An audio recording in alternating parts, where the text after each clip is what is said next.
இந்த சொந்தக்காரங்கள்லாம் இருக்காங்கல்ல, இவங்கெல்லாம் நம்மளை சோசியல் மீடியாவில் எதுக்கு ஃபாலோ பண்ணுறாங்கன்னு நினைக்கிறீங்க? யூடியூப்பாக இருக்கட்டும், இன்ஸ்டாகிராமாக இருக்கட்டும், இதெல்லாம் எதுக்கு நம்மளை ஃபாலோ பண்ணுறாங்க? நமக்கு லைக்ஸ் போட்டு வியூஸ் வரட்டும் அப்படின்னு நினைக்கிறீங்களா?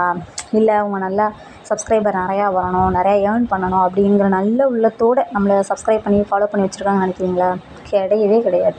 உங்களுக்கு எவ்வளோ சப்ஸ்கிரைபர்ஸ் வர்றாங்க, எவ்வளோ வியூஸ் போயிருக்கு, எவ்வளோ லைக்ஸ் போயிருக்கு, ரெண்டாவது என்னென்ன அப்டேட் டெய்லி கொடுக்குறாங்க, இவங்க என்னென்ன பண்ணுறாங்க அப்படிங்கிற தெரிஞ்சுக்கிறவங்களுக்காண்டி தான் இன்றைக்கி நிறைய பேர் நம்மளை சப்ஸ்கிரைப் பண்ணி வச்சுருக்காங்க, தெரியுமா? ஏன்னா டெய்லி நம்ம ஒரு வீடியோ போடுறோம்ல, அதை வச்சுட்டு நம்மளை பற்றி புரணி பேசுகிறாங்க, வேறு ஒன்றுமே கிடையாது.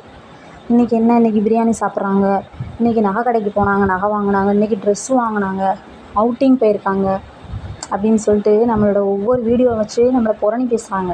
அதுக்காண்டி தான் ஃபாலோ பண்ணுறாங்க, வேறு ஒன்றும் கிடையாது. இவங்களுக்கெல்லாம் எப்படி தெரியுமா, இன்றைக்கி எங்கள் வீட்டில் பழைய சோறு தொட்டுக்க பச்சை மிளகா அப்படின்னு சொல்லிட்டு வீடியோ போட்டோம்னு வச்சுக்கோங்களேன், அவங்களுக்கு அப்படியே மனசு குழுன்னு இருக்கும். நம்ம எப்படி தெரியுமா இருக்கணும், பிழிஞ்ச ட்ரெஸ்ஸோடு இருக்கணும், எதுவும் நகைலாம் எதுவுமே இல்லாமல் இருக்கணும். அப்படி இருந்தால் அவங்களுக்கு ரொம்ப சந்தோஷமாக இருக்குங்க, அந்த சொந்தக்காரங்களுக்கு.